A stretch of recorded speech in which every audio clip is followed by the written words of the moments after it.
Hello, अस्सलाम वालेकुम। आवाज आ रही है आप लोगों को? वालेकुम अस्सलाम सर। यस सर, आवाज आ रही। वालेकुम इस्लाम। कैसे हैं भाई आप लोग? सब ठीक ठाक है? अल्लाह का अल्हम्दुलिल्लाह। शुक्र। अच्छा। सर ये कोरोना अचानक से आ गया वक्त से। अरे यार, बस अल्लाह ताला से रहम करो कि दुआ मांगो। पता नहीं आया कि नहीं आया। बहरहाल एहतियातन यानी प्रिकॉशनरी में हाल से स्टेप लिया गया हुआ यूनिवर्सिटी की तरफ से कि बहरहाल अब क्या कर सकते हैं। जैसे मैं आप लोगों को कह रहा था, बस दुआ करें क्योंकि हमारा सेमेस्टर चल रहा है, डिस्टर्ब ना हो। फिलहाल ये भी शुक्र है अल्लाह का कि एक हफ्ते के लिए ही अभी फ़िलहाल हमारी क्लासेस चलो हुई हैं। नेक्स्ट वीक से इंशाल्लाह ताला हो जाए बेहतर और मतलब हम क्लासेस हमारी हो जाएँ फ़िज़िकल, ठीक है ना? तो आप सब दुआ करें क्योंकि ज़ाहिर है डिस्टर्ब हो जाती है तमाम चीज़ें। जो क्लास हमारी जिस पेस से चल रही थी वो नहीं रह पाएगा, प्रॉब्लम होगी। खैर, अब ये कि इस वीक हमारी ऑनलाइन है तो इस वीक जो है वो हमने न्यूमेरिकल से स्टार्ट भी करने थे और कुछ थ्योरी की एक दो चीज़ें थी वो हम कवर करके तो न्यूमेरिकल्स पे चलेंगे और थोड़ी हमारी आसानी भी हो जाएगी क्योंकि न्यूमेरिकल्स थोड़ा फिर भी ऑनलाइन हमें बेहतर समझ में आ जाएंगे, ठीक है ना? तो अब आप एक काम करिए। एक तो काइंडली भाई आप सोते हुए क्लास या लेट के क्लास ना लो क्योंकि ये चीज़ आपका समझ लें मिड टू का पूरा बेस करेगा जो हमारे ये लेक्चर्स हैं क्योंकि न्यूमेरिकल्स आ रहे हैं ना सारे। तो भाई काइंडली आप लोग बैठ जाएं कम से कम और कॉपी, पेन और कैलकुलेटर, ये तीन चीज़ें जो हैं वो सब अपने पास रख लें, ठीक है? क्योंकि हमने सॉल्यूशन करना है और आप साथ साथ सॉल्व करेंगे। आपको मैं अपने हाथ से सॉल्व करने के लिए हमेशा कहता हूँ, तो अपने हाथ से जब आप करोगे तो आपको आपको मतलब कॉन्सेप्ट ज़्यादा बेहतर समझ में आएगा और कॉन्फिडेंस आएगा, ठीक है? तो ये सब चीज़ें अपने साथ रख लें। मैं जब तक अटेंडेंस कॉल कर लेता हूँ आप सबकी। नौफिल मुस्तफ़ा, नौफिल नहीं है। उसामा, उसामा सियार, यस सर। उसामा जरा ग्रुप पे मैसेज करो और बच्चों को कहो कि सारे जल्दी से आएं, क्लास स्टार्ट हो चुकी है और लिंक ओके सर। तो होगा सबके पास, नहीं तो भेज दो, ठीक है? नौफिल मुस्तफ़ा नहीं है। Munir Ahmed, present sir. Ahmed Ali, present. Izaan Ahmed, Izaan नहीं है। ताज Mohammad,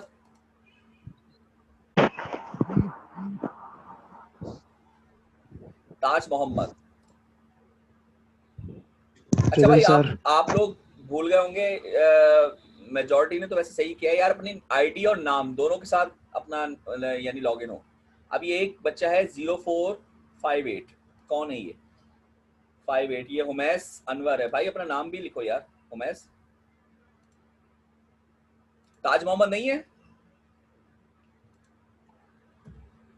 present sir. Hamza Haq, sir. Khadija, present. Mizan, Mizan. Sir अब सही है नाम? हाँ ठीक है, मीज़ान नहीं है। Nabiya, Nabiya. Sahar, present.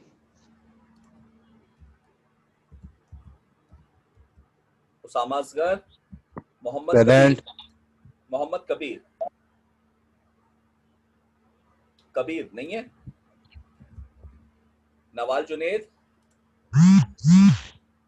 Nawal. Faizan Nadeem, present sir. Ibadullah तो है, होता नहीं है। Usama Mughal, present sir. Hasan Alam, present sir. Naimullah, Sharjeel. Present sir. Present. Okay, Sharjeel नहीं है। Sharjeel. Tahreen, present. Ali Ammar, present.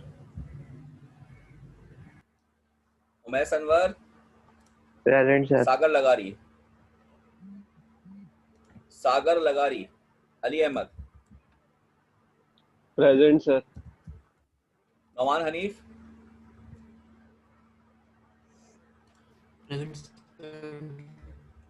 Meesam, Present, sir. Ahmad, present sir. Abdul Rafe, Abdul Rafe नहीं है, राहिल गौहर, राहिल गौहर, साद खानजादा, साद खानजादा, अब्दुल्ला एहसन, प्रेजेंट।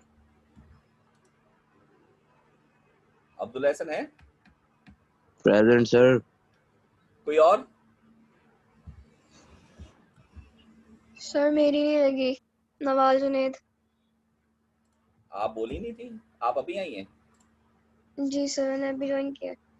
जी, और कोई रह गया? सर मोहम्मद कबीर। आईडी बताओ यार। K190423।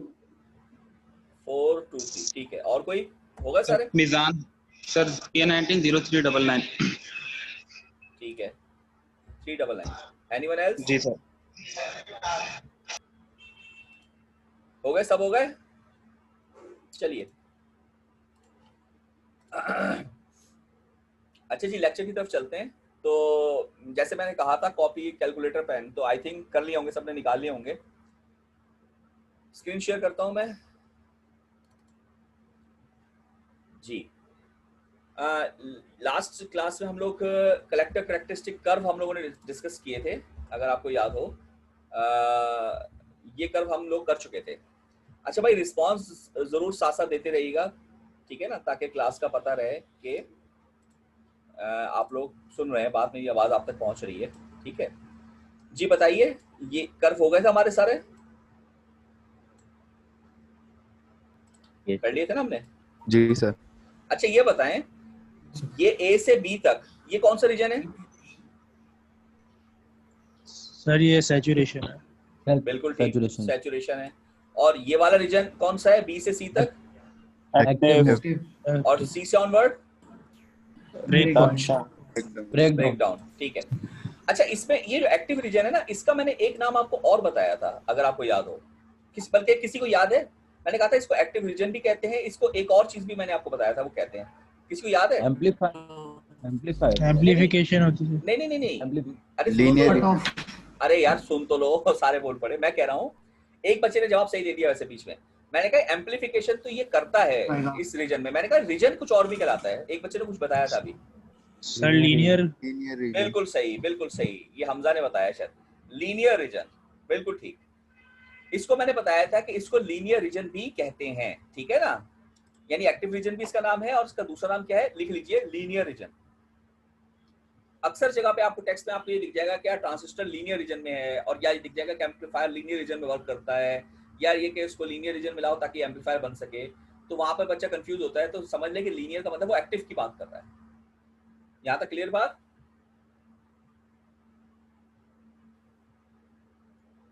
जी यस। अच्छा, एक बात बताएं, ये लीनियर रीजन इसको क्यों कहते हैं? कोई रीजन दे सकता है इसको क्यों कहते हैं लीनियर रीजन? हाँ बोले सर, क्योंकि करंट की वैल्यू बढ़ नहीं रही, मतलब कांस्टेंट रह रही है। यानी ग्राफ की वजह से, आप ये कह रहे हैं ना? जी सर। ठीक है, ये उसामा कह रहे हैं कि ये इस ग्राफ की वजह से जो है इसको लीनियर भी कहते हैं, ऐसी ही बात है ना? जी सर। अच्छा एक बात बताएं, ये अगर आप कह रहे हैं कि इस ग्राफ की वजह से इसको लीनियर कहते हैं, तो इसका मतलब ये हुआ कि ये बी से सी तक जो ग्राफ है, ये ग्राफ लीनियर ग्राफ कहलाएगा। बी से सी तक जो है पोर्शन, वो लीनियर ग्राफ का पोर्शन होगा। जी सर। तो पूरी क्लास इस बात से एग्री करती है, या कोई बच्चा ऐसा है जो इस बात से डिसएग्री करता हो? पूरी क्लास में से?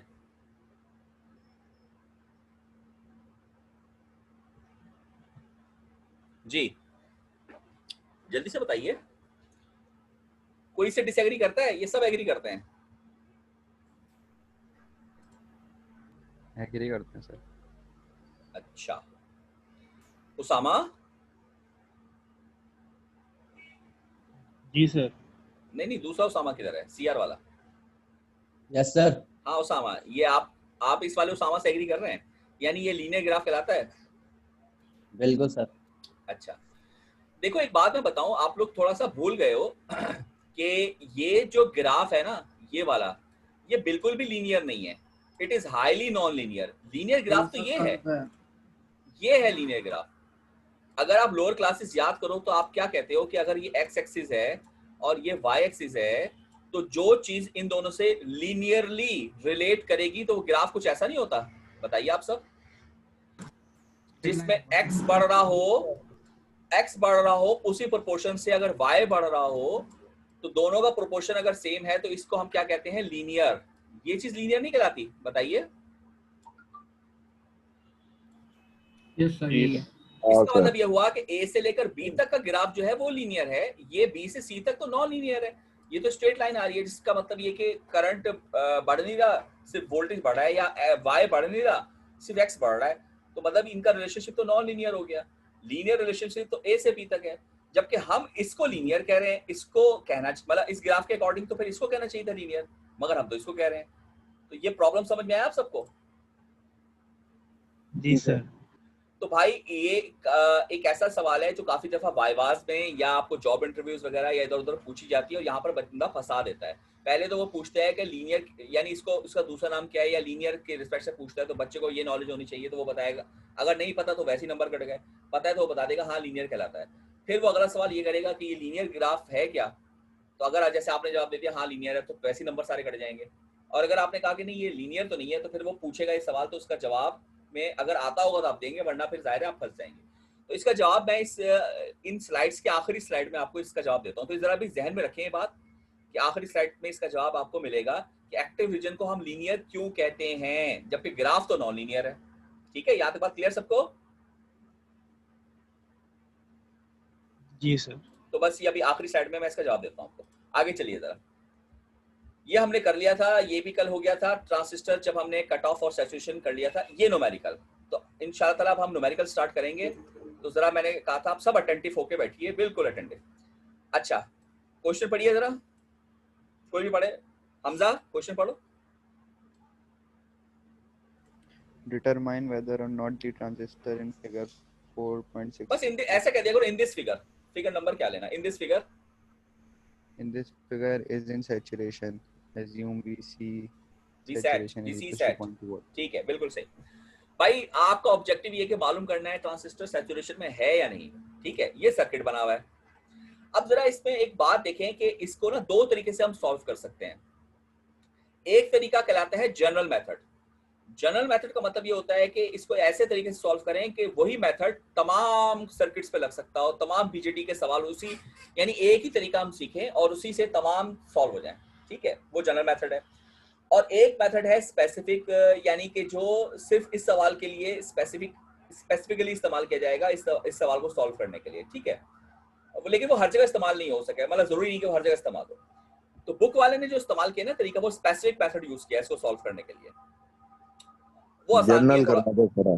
नहीं, हाँ मैं वही कह रहा हूँ कि मैं आपको अभी जनरल मेथड करवाऊंगा सॉल्व यहाँ पर। ठीक है, ताकि आपकी एक बुनियाद बन जाए, बेसिस बन जाए, और आगे चल के हम जब मजीद सॉल्यूशन करेंगे तो वही मेथड आप बार बार इस्तेमाल करेंगे। और जो स्पेसिफिक मेथड बुक ने किया हुआ है उसको हम बुक से ही अभी यानी इसके अगली स्लाइड में जो इसका सोल्यूशन दिया हुआ है वो हम समझ लेंगे, तो दोनों मेथड हो जाएंगे। ठीक है, यहाँ तक क्लियर बात सबको? जी सर। क्लियर? चलें इसको स्टार्ट करते हैं। अच्छा जी, सबसे पहले देखिए जनरल मेथड जब भी स्टार्ट होता है तो उसके हमेशा स्टेप्स होते हैं। यानी स्टेप्स मतलब मैंने खुद ही बनाए हुए हैं, आप अपने तौर पे भी बना सकते हैं। स्टेप्स, स्टेप बाय स्टेप हम इसको सॉल्व करते हुए जाएंगे। ठीक है, तो हेडिंग दीजिए स्टेप नंबर 1।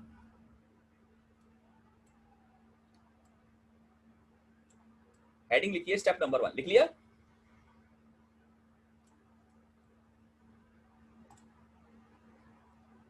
भाई हेडिंग लिख ली? ओके, स्टेप नंबर 1 में सबसे पहले लिखिए आइडेंटिफाई द ट्रांजिस्टर। सबसे पहले आपको ट्रांजिस्टर को आइडेंटिफाई करना है। तो क्या आइडेंटिफाई करना है? ये बीजेटी है या मॉसफेट? तो फिलहाल तो ये बीजेटी के सवाल सॉल्व करें ना, तो पहला स्टेप तो फिर बीजेटी यानी ऑब्वियस है फिलहाल तो बीजेटी की भी तो लेकिन दो टाइप्स होती है ना। कौन कौन सी होती है दो टाइप्स बीजेटी की? PNP और NPN। बिल्कुल सही, बिल्कुल सही। तो बताइए स्टेप नंबर 1, मैं यहाँ लिख रहा हूँ 1 डैश, क्या नतीजा निकला, कौन सा है ये? NPN। बिल्कुल सही, NPN है। NPN है, वेरी गुड। ये हो गया स्टेप नंबर 1, NPN, बिल्कुल सही। उसके बाद स्टेप नंबर 2 लिखिए। स्टेप नंबर 2 में आपको ये करना है कि इसमें वो हमारा ऑब्जेक्टिव भी होगा। याद रखें स्टेप नंबर 2 में जो हम काम करने जा रहे हैं वो हमारा ऑब्जेक्टिव भी है।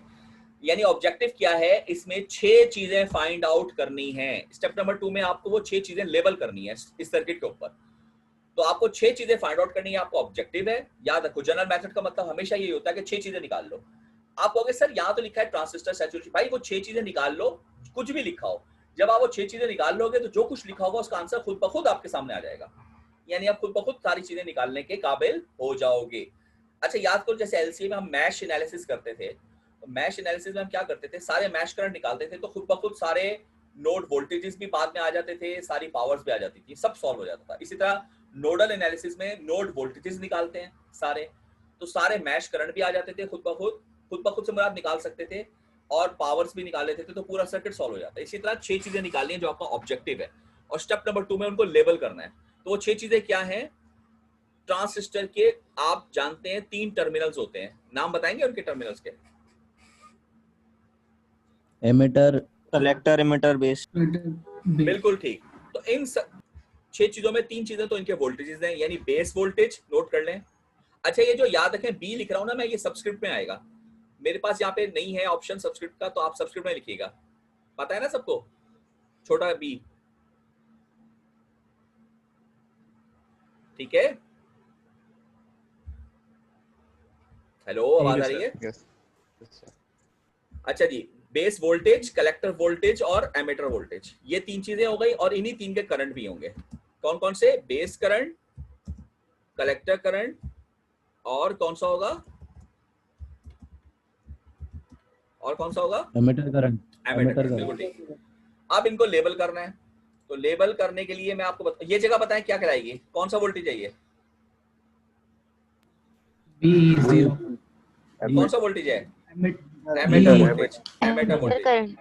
अरे वोल्टेज की बात हो रही ना, देखो करंट नहीं है ये। जब अरे सुन तो लो, ये जब भी मैं डैश लगाऊंगा ना, यानी इसका मतलब मैं नोड की बात कर रहा हूँ। नोड पर हमेशा क्या होता है? वोल्टेज होता है, सही है ना? ये नोड है, एमिटर वोल्टेज। इस नोड पे क्या होगा बताएं? Collector voltage. और बेस का कहाँ होगा? ये नोड होगी ना, ये वाली, सही कह रहा हूँ? Yes sir. तो ये स्टेप नंबर 2 में आप लेबल करेंगे। अच्छा करंट लेबल करने हैं, तो बताएं ये करंट कौन सा होगा, इसका नाम बताएं। ये IB। IB। बिल्कुल ठीक, लिख लीजिए IB। लिखिए, आप अपने पास लिखें, IB लिखें। और बताइए ये करंट क्या होगा? IE, सही है, लिखें। और ये करंट क्या होगा?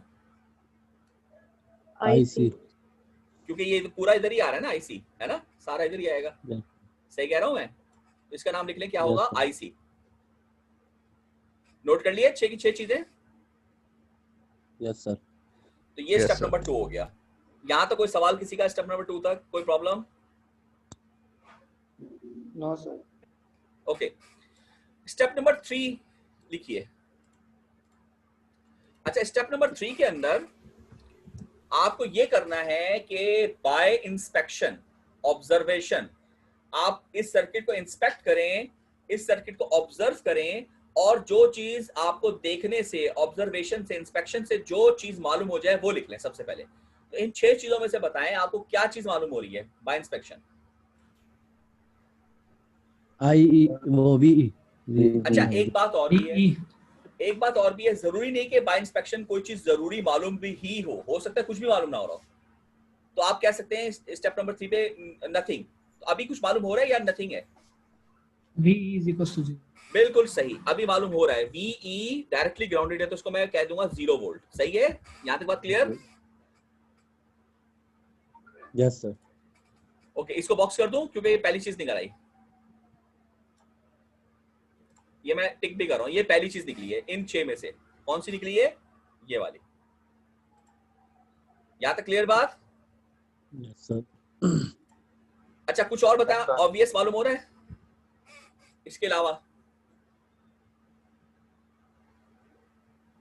सर आई जोर से बोलो, जोर से बोलो सर I0 यार, आवाज नहीं आ रही। अली अहमद, आई भी आ सकता है sir. I B, I I B, I E, E क्या कह रहे हो यार? आई यार बोल सर दो। बी। एमीटर करंट की बात कर रहे हो या बेस करंट?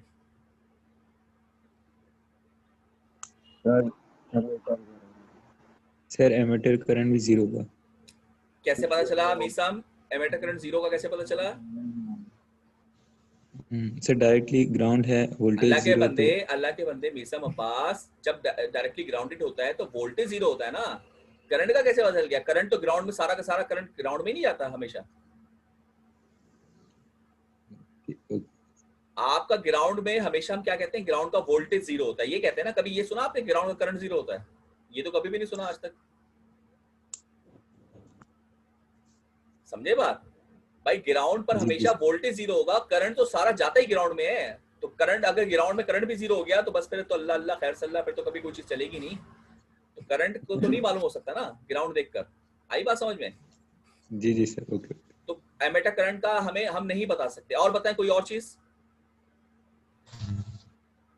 सर वीबी नहीं निकाल सकते? नहीं, ऑब्वियस देखने वीवी निकालना भाई, निकाल तो हम 6 की 6 चीजें सकते हैं। अगर हम 6 चीजें नहीं निकाल सकते तो फिर तो हम घर पे बैठेंगे ना, हम पढ़ेंगे क्यों? निकाल तो हम सब सकते हैं। मैं कह रहा हूँ अभी देखने से क्या पता चल रहा है? कुछ पता और चल रहा है या नहीं? नहीं सर, बस इतना ही था। बिल्कुल सही भाई। देखो सिर्फ ये चीज ऑब्वियस इंस्पेक्शन से पता चली है ना, ये पता चल रहा है ना ये निकाल तो सब कुछ सकते हैं। अब निकालेंगे ना अभी हम। यहाँ तक क्लियर बात? Step 3, step 3 clear? जी सर। स्टेप 4 पे आ जाए। ओके। अच्छा स्टेप 4 में आपने ये करना है, सबसे पहले आपने देखना है कि डिवाइस ऑन है या ऑफ। क्योंकि अगर ये ऑफ है तो फिर तो कट ऑफ के अंदर तो सारी वैल्यूज अभी 2 मिनट में निकल आएंगे। आपको पता है सब 0 0 0 होकर काम हमारा आसान हो जाएगा, है ना? तो ये ऑन है कि ऑफ? अच्छा ऑन का हम, याद है आपको, मैंने आपको बताया था एक जंक्शन बड़ा इंपॉर्टेंट होता है, उससे फैसला लेंगे। याद है वो जंक्शन? ईबीजे नहीं। हाँ बिल्कुल सही, बिल्कुल सही, बिल्कुल सही, बिल्कुल सही। ये लिख रहा हूं मैं। हाँ ये वाला जंक्शन ना, ये सबसे इंपॉर्टेंट है। क्या ख्याल है आपका? ईबीजे। Yes sir. तो अब फैसला ले लेते हैं। देखो ये है NPN, तो ये ऊपर बेस जो है वो P है, एमीटर जो है वो N है। N बताएं ग्राउंडेड है कि नहीं है? Yes sir, grounded. और बेस जो है वो 3 वोल्ट की तरफ जा रहा है। इट मींस के ये हाई है, यानी ये जंक्शन जो है वो ऑन होगा। ये जंक्शन जो है वो ऑन होगा। क्या ख्याल है आपका? एग्री? दोबारा बताइए। भाई देखो ना, ये ग्राउंड हो रहा है ना N, और ऊपर वाला P जो है वो प्लस की तरफ जा रहा है, तो ये ऑफ तो नहीं हो सकता ना, जाहिर ऑन होगा। यानी ये फॉरवर्ड बायस होगा, EBJ। ठीक है ना? सही है। EBJ का तो मुझे कंफर्म है क्या होगा, CBJ का कंफर्म नहीं है। अगर वो कंफर्म हो तो फिर तो जवाब ही नहीं मिल गया, क्योंकि ट्रांजिस्टर तो यही पूछ रहा है सैचुरेशन में है या नहीं। तो वो तो फिर एंड में पता चलेगा ना हमें, अभी तो हम नहीं बता सकते। EBJ का हमें पता है कि वो ऑन है। यहां तक क्लियर बात? बोलो। Yes sir. स्टेप नंबर 4 में मैं लिख सकता हूँ, स्टेप नंबर 4 में ऑन। बोलो। और जैसे ही मैं ये लिखूंगा मुझे एक बात और फौरन पता चल जाएगी, वो क्या VBE फिर 0.7 होगा कि नहीं होगा? बताओ। Yes sir. क्योंकि जब ऑन होता है तो आपको पता है ना 0.5 से 0.8 तक रेंज करता है। तो जाहिर है हम तो न्यूमेरिकल सॉल्व कर रहे हैं, तो यहाँ पर तो हमें कोई अप्रोक्सीमेट वैल्यू लेनी होगी ना, वो हम हमेशा 0.7 वोल्ट लेते हैं। सही है? बोलो यार। Yes sir. अच्छा अब एक बात बताएं, आप सब बताएं, क्या मैं VBE को ये लिख सकता हूं, VB minus VE from LCA? जी सर। और VB की वैल्यू अभी हमने निकाली कितनी थी? 0.7। और VB नहीं पता, मगर VE पता है कितना? 0। ऐसे ही है? VB 0.7 आ जाएगा सर। पहले ये तो बताओ जो लिखा है वो सही है? बिल्कुल सही है सर। तो इसके बाद फिर मैं नतीजा निकालता हूँ। मैंने इसकी वैल्यू फाइंड आउट कर ली, ये बॉक्स कर देता हूँ। क्या ख्याल है? ये 2 चीजें फाइंड आउट हो गई। बोले जी सर। यहां तक क्लियर सबको? सर ये वीबी वाला बताइएगा वापस, जो अबे क्या एलसी वाला लगाया आपने। यार वीबी माइनस वीई नहीं लिख सकता क्या मैं? बताएं आप उमेश। जी सर। वीबी माइनस वीई तो होता है ना, और क्या होता है? ऐसा होता है कि नहीं होता, आप बताएं पहले। जी जी सर, सही है तो सही। बस वही लिखा है मैंने, उसकी वैल्यू डाली है, और तो कुछ नहीं किया। सर ये VB 0.7 कैसे आया? यार ये कैसे आया, ये हमने डायोड में देखा था कि जब कोई फॉरवर्ड होता है तो 0.7 लेते हैं। भूल गए क्या? अच्छा अच्छा ठीक है सर। मुनीब भाई अल्लाह को मानो यार, ये ना पूछना कि 0.7 यार सिलिकॉन में 0.7 लेते थे ना, भूल गए क्या? चलो खैर, डिफॉल्ट भी सर 0.7 है। हाँ चलो कोई मसला नहीं, ठीक है। यहाँ तक क्लियर बात सबको? कोई और सवाल? Yes sir. नहीं अच्छा सर, आगे बढ़ो। देखो अब एक बात बताओ, जब ये कर लूंगा ना मैं, आपको पता है एलसीए चलता है, तो एलसीए में मैं सिर्फ एक ही चीज इस्तेमाल कर रहा हूं, ओम्स लॉ। अब एक बात बताएं मुझे, ये करंट में आईबी अब निकाल सकता हूं कि नहीं? क्योंकि ये रेसिस्टर मालूम है, इसका इधर का वोल्टेज भी मालूम है और इसका इधर का वोल्टेज भी मालूम है। ओम्स लॉ लगा के मैं बेस करंट ना निकाल लूं, क्या ख्याल है? Yes sir. अब स्टेप, अब 4 स्टेप तक हमने करने हैं, चौथा स्टेप के बाद 5वां स्टेप कोई नहीं, अब डायरेक्टली सॉल्यूशन है, बस ओम्स लॉ लगा के सारी चीजें सॉल्व कर लेंगे, ठीक है? तो स्टेप खत्म। तो आईबी बराबर होगा जहां से आ रहा है और जहां को जा रहा है। कहां से आ रहा है? वीबी से आ रहा है, कहां को जा रहा है? वीबी पे जा रहा है, और नीचे क्या आएगा? आरबी। सही है? भाई यस सर। 3 माइनस क्या लिखूं? 0.7 डिवाइड बाय 10K। भाई सही लिखा? Yes sir. बताएं फिर, आईबी कैलकुलेटर आपके पास है, जल्दी से बताइए।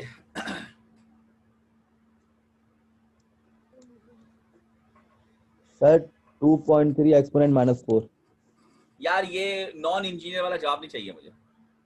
अच्छा सर, सॉरी। 23 mini 30 micro. ये कितना आ रहा है? 30 माइक्रो। आवाज नहीं आ रही भाई, कोई एक बंदा आंसर बता दे यार। 230 माइक्रो, 230 माइक्रो। जी सर। तो इसको मैं ये लिख सकता हूँ 0.23 मिली। Yes sir. Yes sir. ये आ गया आंसर। यहां तक क्लियर बात सबको? जी सर। ये 3 चीजें निकालनी, यहां तक क्लियर सबको? बताइए, ठीक है? देखो ये किलो जो है ना, किलो 7 लेके चल रहा हूं मैं। K is the part of value, K का मतलब होता है 10 की पावर 3। इसको जो नहीं रखेगा सारा आंसर गलत आएगा। अच्छा जी, इसके बाद बताया मैं क्या निकालूं, बताइए। सर अब VB निकालना। वो तो निकाल लेना, बीबी कितनी दफा निकालूं? नहीं आईसी। कैसे आईसी कैसे निकालूं? सर वो आपने बताया था कांस्टेंट होता है आईबी और आईसी का रेशियो। हाँ देखो मैंने 2 फार्मूले लिखवाए थे, जल्दी से लिख लें साइड में। एक फार्मूला तो ये था, याद है आपको? आईसी ये याद है आपको? ये फार्मूला याद है? जी सर। मैंने कहा था कि ये वाला फार्मूला हर केस में वैलिड होगा, हर केस में, हर जगह। और एक फार्मूला मैंने ये भी लिखवाया था, आईसी बराबर है बीटा इनटू बीटा में अब ऐसे लिखूंगा, मेरे पास बीटा नहीं है, ठीक है सर। ये लिखवाया था। लेकिन मैंने आपको बताया था ये वाला तो हर केस में वैलिड है, मगर ये वाला जो मैंने लिखवाया था, ये मैंने बताया था ये सिर्फ और सिर्फ एक्टिव मोड में वैलिड है, याद है? Yes sir. क्योंकि मैंने कहा था कि एक्टिव मोड के अंदर आपके पास ग्राफ जो है वो यानी कि इस तरह से बनते थे ना, ये आया और ये एक्टिव मोड है, ये से बड़ा आया ये एक्टिव मोड है, ये से छोटा आया ये एक्टिव मोड है। यहाँ पर बीटा का रिलेशनशिप एग्जिस्ट करता है, यहाँ तो रैंडम रिलेशनशिप है। इसका मतलब ये सिर्फ एक्टिव मोड में वैलिड है। तो अब मुझे क्या पता है एक्टिव में है कि सैचुरेशन में है? वही तो सवाल पूछा है बुक वाले ने, सवाल तो वही पूछा है ना। इसका मतलब ये कि मुझे अगर आगे सॉल्व करना है तो मुझे एजम्पशन लेनी पड़ेगी, मुझे अभी मालूम नहीं है तो मैं एज्यूम कर लेता हूं इसको, और एंड में मैं एजम्पशन अभी चेक कर लूंगा, क्योंकि मैं जनरल मेथड कर रहा हूं। तो जनरल मेथड में हम हमेशा एज्यूम कर लेंगे, और एज्यूम कौन सा मोड करेंगे?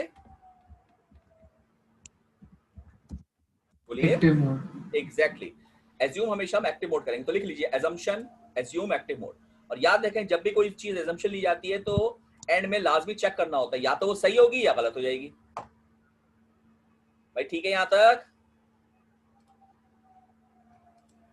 Yes sir. ठीक है। और जैसे ही मैं एक्टिव मोड एज्यूम करूंगा मैं फौरन ये वाला फॉर्मूला इस्तेमाल कर सकता हूं। बताइए आईसी कितना आ रहा है? बीटा 100 है, नहीं 50 है, बीटा दिया हुआ है। जल्दी बताओ यार, टाइम कम है। आईसी हमारे पास आ रहा है 11.5 मिली। 11.5 मिली एम्प्स।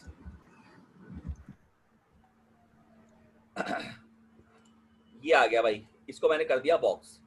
यहां तक क्लियर बात सबको? बोले भाई, बोल दो यार। जी सर। अच्छा देखो देखो देखो, मैंने यहाँ टिक लगाए थे ना 3, इसको मैं टिक नहीं लगा रहा क्योंकि मुझे अभी कंफर्म नहीं है। एंड में मैं चेक करूंगा, अगर सही हुआ तो टिक लगाऊंगा, वरना हो सकता है गलत हो जाए, क्रॉस लगाना पड़े। सही है तो टिक नहीं लगा रहा हूं मैं। ठीक है सर। अब आईसी निकल आया तो बताओ ओम्स लॉ लगाकर मैं वीसी निकाल सकता हूँ कि नहीं? Yes sir. अच्छा यहाँ पर मैं एक और बात बता दूं, हमेशा यहाँ पर इसलिए मैं बता रहा हूँ क्योंकि बुक्स में ये चीज फॉलो की जाती है, इनके बाकायदा फॉर्मूले बनाए जाते हैं और बच्चे वो फॉर्मूले याद करते हैं, रट्टा मारते हैं, सब काम करते हैं और फिर कभी भूल जाते हैं, कभी कुछ जरा सा सर्किट चेंज कर दो तो बच्चे परेशान हो जाते हैं। तो मैं कभी भी प्रेफर नहीं करता कि कोई फॉर्मूला इसका बनाकर याद किया जाए, मैं खुद भी नहीं करता और मैं अपने स्टूडेंट को भी नहीं कहता। क्यों? क्योंकि मैं कहता हूँ सिर्फ एक लॉ इस्तेमाल हो रहा है, that is called Ohm's law. तो भाई ओहम्स लॉ को अप्लाई कर लो, फार्मूला बनाने और उसको रट्टा मारने की जरूरत नहीं है। बात समझ में आ रही है? तो मैं तो ओहम्स लॉ लगा रहा हूँ, तो ओहम्स लॉ का रट्टा लगा लो बस, 20/IR, बाकी किसी चीज की जरूरत नहीं है। ठीक है? तो ओहम्स लॉ क्या कहता है? आईसी किसके बराबर होगा? BCC minus BC upon RC. सही लिखा? बोलो। जी सर। यहां से वीसी का फॉर्मूला क्या निकलेगा बताएं? क्या ये निकलेगा? Yes sir. तो बस इसको रट्टा लगाने क्या दो, तो ओम्स लॉ से निकाल लिया। अब बताएं वीसी की वैल्यू बताएं जल्दी से। वीसीसी माइनस आईसीआरसी, सारी चीजें आपके पास, जल्दी बताओ कितना आ रहा है वीसी?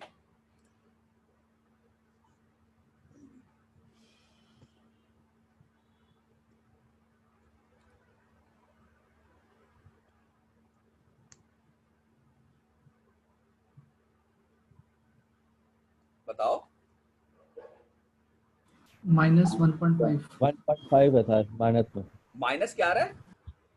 1.5 ये आ रहा है। ठीक है जी, ये मैंने इसको बॉक्स कर दिया। अच्छा ये बताएं मुझे वीसीई कितना आ रहा है?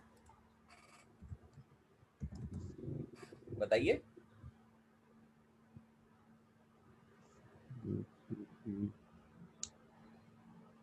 बताइए ओ भाई, VCE किसके बराबर होगा? VC माइनस VE इसके बराबर होगा। Yes sir. और V तो आपका 0 है, V तो 0 है ना सर? सेम रहेगा। सेम रहेगा, बिल्कुल ठीक। तो ये क्या, मैं इसको ये लिख सकता हूँ माइनस 1.5 वोल्ट? बताओ। Yes sir. हाँ बताएं, ये कंडीशन थी हमारी। अब मुझे इस कंडीशन के अकॉर्डिंग बताइए कि अल्लाह आपका भला करे, ये कौन सा मोड आया? अरे कहाँ चला गया? बताइए कौन सा मोड आया? कितना निकाला था हमने? VCE बराबर है माइनस 1.5 वोल्ट। जी बताइए ये मोड कौन सा आया? मोड मैंने आपको बताया था VCE, ये वाला मोड, ये वाला किसके लिए होता है बताएं? 0.2 वोल्ट। याद है यार, लास्ट क्लास में लिखवाए थे आपको। एक्टिव के लिए होता है। बिल्कुल सही, बिल्कुल सही, ये एक्टिव मोड के लिए होता है। तो मुझे बताइए क्या ये 0.2 वोल्ट से बड़ा आया है? नहीं सर। ये तो -1, ये तो 0 से भी छोटा आया है। ये यस तो सर। अरे बोलो तो, 0 से छोटा आया है कि नहीं आया? Yes sir. तो इसका मतलब ये कि क्या ये एक्टिव मोड में कि सैचुरेशन में है? सैचुरेशन। इसका मतलब हमने जो अजम्पशन ली थी वो गलत हो गई। अजम्पशन जो ली थी गलत हो गई। Yes sir. तो इसका मतलब ये कि ये जो वैल्यू निकाली थी गलत है। बोलो। Yes sir. फिर ये भी गलत है VC। गलत। तो इसका मतलब नतीजा क्या निकला? सवाल तो सॉल्व हो गया। वैसे हमारा सवाल था, वो पूछ रहा था है कि किस मोड में, तो वो आपने तो आंसर कर दिया कि किस मोड में है, सैचुरेशन में है। ये आपका आंसर तो आ गया इस सवाल का। क्या ख्याल है? तो इससे पता चल गया कि transistor is in saturation mode. यहां तक क्लियर बात? Yes sir. अच्छा, अब सवाल तो कंप्लीट हो गया, मगर बच्चे के ज़हन में आ सकता है सर फिर वैल्यू कैसे निकालेंगे ये सारी, अगर ये गलत हो गई तो, है ना? बोले जी सर। तो हम ये इस्तेमाल करेंगे वीसी सेट का फॉर्मूला। ये मैंने आपको बताया था, अगर ये गिवन ना भी हो तब भी याद होना चाहिए। वीसी सेट किसके बराबर होता है? 0.2 वोल्ट। यहां तक क्लियर बात? Yes sir. तो अब जब मुझे मालूम हो गया कि ये मोड कौन सा है, बताएं, सैचुरेशन, बोलिए, मालूम हो गया ना? Yes sir. तो मुझे फॉर्मूला VCE की वैल्यू भी मालूम हो गई, कितनी है? 0.2 वोल्ट। और VC कितना होगा बताएं? 0.2 वोल्ट, क्योंकि एमीटर तो ग्राउंडेड है ना? एमीटर तो ग्राउंडेड है, बोले 0.2। यस। सॉरी, ये देखें, ये मैं डब्बा बना रहा हूं। अब मैं इसको टिक कर देता हूं। ये मालूम हो गया VC, तो यहां से VC भी मालूम हो गया। सही है? बोलो यार। जी सर। अब आप मुझे बताओ, क्या IC मालूम नहीं हो सकता बाय यूजिंग ओम्स लॉ? हो सकता है। तो ये आप खुद करेंगे, मैं छोड़ देता हूं। IC मालूम हो जाएगा बाय यूजिंग ओम्स लॉ, तो ये मालूम हो जाएगा। और जब कलेक्टर करंट और बेस करंट दोनों निकल आए, तो ये फॉर्मूला इस्तेमाल करते हुए एमीटर करंट भी निकल आएगा। क्या ख्याल है? क्योंकि ये फॉर्मूला तो मैंने कहा था हर जगह वैलिड है, चाहे एक्टिव हो, सैचुरेशन हो, कुछ भी हो, हर मोड के अंदर ये वाला फॉर्मूला वैलिड है। Agree all of you? जी सर। तो ये सवाल सॉल्व हो गया। वो 6 चीजें भी निकल आई और हमें पता भी चल गया। यहां तक क्लियर बात? कोई सवाल?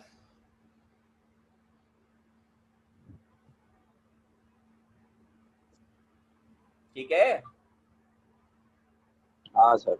अच्छा भाई, 1 मिनट रह गया है, तो 1 मिनट के बाद मैं दोबारा मीटिंग शुरू करूंगा। आप लोग जल्दी आ जाना, टाइम वेस्ट नहीं करना यार, फौरन आ जाना, तो हमने आगे चलना है।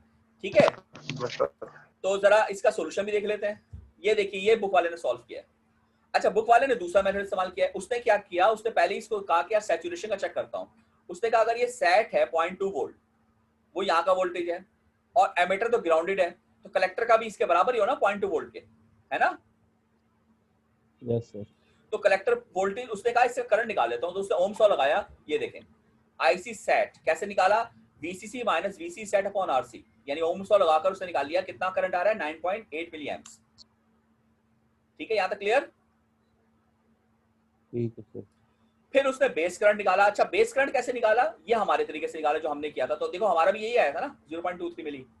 बताएं। जी सर।